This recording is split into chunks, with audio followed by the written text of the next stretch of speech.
歡迎收睇國風老師嘅教學頻道。今日亦都有 Samson 老師同我哋傾下偈。最近好勁嘅姜濤老師，不如我哋睇睇我哋今日想講嘅咩歌好冇？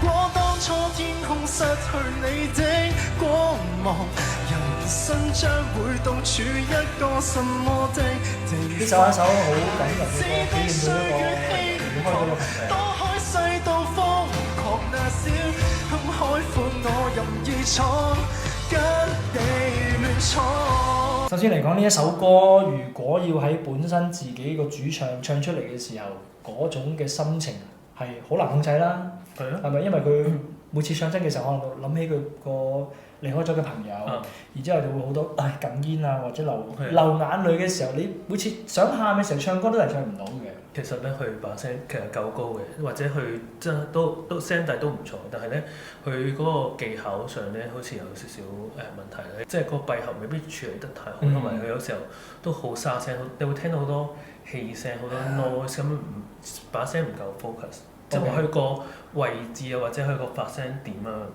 唔夠好。氣聲嘅技巧其實唔係講緊流氣啊嘛，係咪？有時你唱歌有時佢都會流氣，就係流氣，聽聽到咁樣唱咯。係啦。咁樣好似係啊，我想瞓覺啊咁樣嗰啲啊。但係其實佢把聲本身係可能比較偏薄偏高，咁你聽起上嚟，我覺得好柔情似水。如果你佢可能唱啲好硬朗啲嘅歌，就未必唱到，或者可能好偏低嘅歌，佢又未必能夠勝任到，係咪啊？即係你會例如聽到以前嗰啲歌手，張國榮嗰啲，佢都係好高音嘅歌手，但係佢係會 focus 嘅，即係你會覺得係有啲蒙查查咁感覺。係因為張國榮老師唱歌嘅時候，本身嗰啲咬字又好清楚啦，佢發出嚟嘅vowel 又好靚啦，每次唱出嚟嘅時候，嗰啲共鳴位好勁嘅。佢尤其是啲低音嗰啲共鳴位咧，你完全可能會觸動到你。係會啊。係啊。同埋嗰陣時唱歌嘅老師全部辨識度好高，譬如張國榮又好，四大天王都好，OK， 王傑、鄭伊健，佢全部辨識度好高㗎。反而而家可能好多唔同嘅人唱歌嘅時候，就係用咗可能比較單一，或者揾唔到佢自己嘅方向，而唱出嚟嘅時候，你唔覺得佢呢個唱緊嘅時候係邊個咧？或者諗唔起佢係邊個？唔知佢唱時候未必去製造到一個好獨特嘅腔口咁樣，即係都有時候我哋唱歌都要講個腔口咁樣，或者佢有冇個震音嘅控制？例如你大家都知道，可能李克勤啊或者張學友啊，一聽就可能知你因為佢有震音，咁樣已經有唔同啦。但係而家啲歌可能作嘅問題啦，或者佢嘅歌手本身嘅風格嗰個技巧問題啦，未必即係你會去做到一啲震音出嚟咯。OK， 我哋再繼續聽聽先。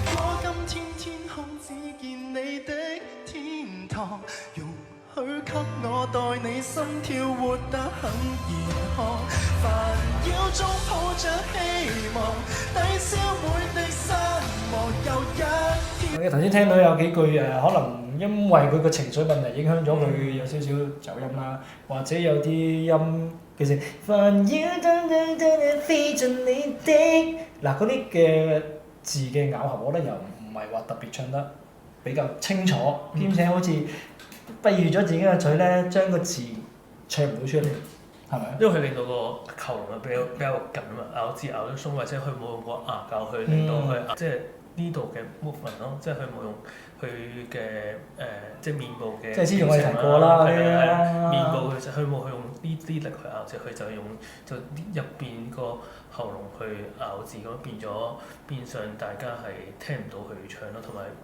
大家又聽到佢好辛苦咁唱。但係其實我覺得呢首歌嘅 chorus 都唔容易唱。因為係喺轉聲區嗰度，就係咁樣嗱，將啲面部表情放鬆啲，喐多啲面部表情啦。我哋將佢其實可以即係好獨立咁樣處理每個肌肉，佢可以獨立咁樣去運作。隔離呢度即係盡量即係牙膠，盡量係放鬆呢個位置啊。係好多人唱嗰個 lower jaw 都會落咗嚟嘅，咁樣就會變咗就好辛苦。同埋嗰個氣息又係好緊要，因為呢首歌嗱，佢唔話歌詞好密，但係佢個接合位接得好緊。如果當初天空失去你的光芒，人生將會獨處一個什麼的地方？係，你每下咧只係俾0.01嘅時間你去俾你吸氣，然之後再唱第二句個歌詞出嚟。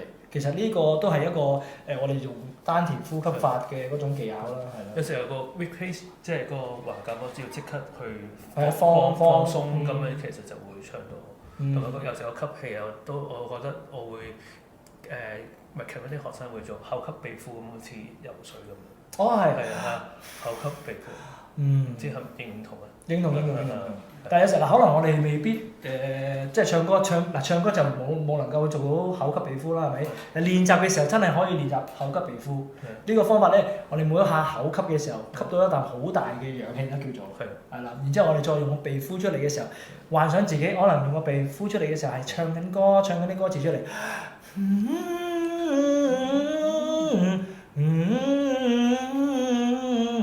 用呢個方式去練習嗰種交換氣息嘅技術咯。啱啊。係啊。多謝你嘅分享啊！我哋下集再見。誰都可發光，梗係揀呢個地方啦。